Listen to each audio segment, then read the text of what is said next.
in double overtime. UCF, an 8-point win over Milwaukee last time out. Mustafa Chiam back in the starting lineup for UCF after he was unavailable. Made an immediate splash offensively for UCF in the backcourt, coming off the bench in this game. By J.J. Taylor. And something to keep in mind as well, will UCF be able to turn over the Lancers? As Keyshawn Hall with a little mid-range tough jumper. Daniels, good look at the top of the key. It pops in and out.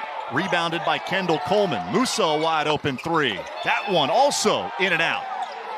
Braun stays with it. His shot blocked by Chiam. Your stats, your points, your assists, your steals, it doesn't matter as long as you get the dub. And I've found that the best teammates that I've ever... These two teams both average north of 80 points per game. They just get it done in different ways. Coleman backing down Ivy Curry. Big size advantage, and Coleman takes advantage. No easy looks inside the rim. And as you can see right away, Coach Dawkins makes a change. They go to a zone. Daniels able to penetrate that zone and hit the floater. First bucket for the leading scorer in the WAC. Daniels top 25 nationally at 20.3 points per game. Immediately, Keyshawn Hall with an answer. It totally changes this UCF offense. It is a very difficult matchup for opposing defenses.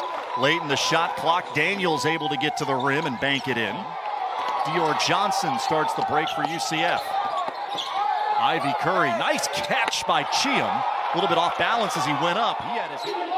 J.J. Taylor at 6'8" draws the defensive assignment on Daniels. Can't keep him in front. Wow. High off the window. Really impressive finish by Dominique Daniels. Scoring in the ball screen is going to take his time, reject it, and then that move of going from left to right in a snaking motion is... And Silverstein comes down with it. He finds himself around the ball a lot. That time trying to lead the break. Darius Johnson picks his pocket. 3-on-1. Hendricks with the finish and the foul. Darius Johnson he gets the steal, and this is a 3-on-1 fast break to a T. And Johnson initially looks off Musa and then dishes. This time, a couple of different injuries in the early part of the year, but adding some more depth to this UCF bench. Daniels with his second three. Sometimes it only takes one breakout game. Musa has to put it up with the shot clock running down. Great work by Brady Hennig. You know, Lancers have 12 points in the paint to UCF 6. Big time block. Silverstein and Hennig went up to deny Johnson. There does seem to be a lot of isolation play for UCF offensively. And we're used to the rhythm and the high scoring of UCF as Ivy Curry gets to steal. That just kind of felt like a much-needed bucket for UCF from Daniels. Johnson gets the deflection. As much as he's good at getting steals, one of the best in the Big 12. Not an official stat is deflection. Hall sizing up Coleman. Braun comes over to double. Williams, he can hit that. Daniels off, and another opportunity in transition. Coleman, wide open three. Back-to-back triples for UCF. Passing is contagious, and we're starting to see it.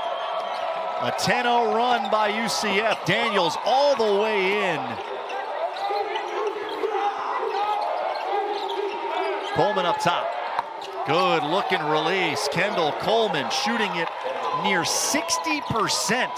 Offense is starting to find some rhythm here in the late stages of the first half.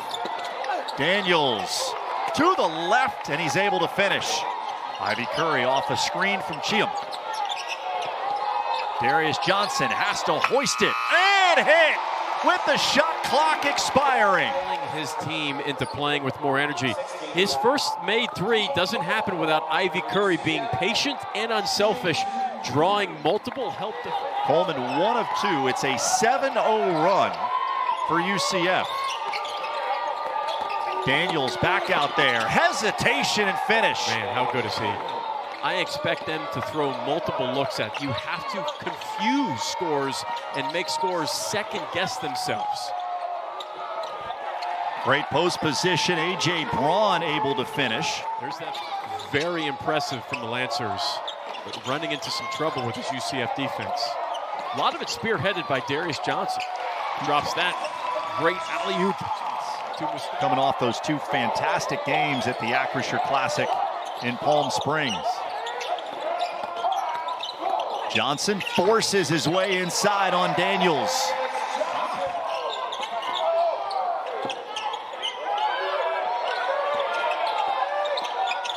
Braun. Good pace. That was really good pace.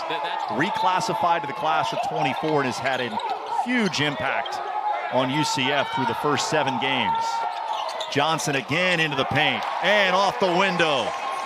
And working out with Karl Malone, who is a native to the neighboring town of Shreveport. Guys, just refresh to the younger viewers who Karl Malone is and how great of a player he is. Oh, well, Karl Malone's mailman. The mailman. One of the all-time great mid-range scorers in the history of the NBA, Karl Malone. A lost art of the NBA. Everything's a layup, a dunk, or a three now. You don't see any guys playing in the mid-range. A sign of a good team when you find things offensively that you do that aren't your best attribute. You start adding pieces to your offensive repertoire. Keyshawn Hall's game is his ability to move without the basketball. You see him come with that cut. Almost when Taylor drives, he almost... Musa throws it away. J.J. Taylor leads the break. Musa gets it right back. Johnson. Oh, what a pass. Threading oh the needle to Brantley Stevenson. Mahofsky screen and roll. Nice lob for Yotsus. Got a friendly bounce. I'd watch a lot of film on John Paxson and Mark Price to emulate their form as well. Mahofsky picked the pocket of Musa on the baseline. Taylor with the spin. Jumper around and out. UCF hasn't had many comfortable victories here at home. Largest margin of victory in a home game this year is 11. That has a really interesting dynamic. His son plays. Tucker DeFries is one of the best scorers in college basketball. Came back and had some good wins in the Bahamas. 7 rebounds to go along with those 11 points. Chiam has been excellent this afternoon. He dropped 31. Not much more he can do. Able to get that shot up and around. It's impressive. I mean, Daniels looking for one more bucket with the clock running down. Crow with a steal and does not get the lob up to J.J. Taylor in time. So that's how it ends.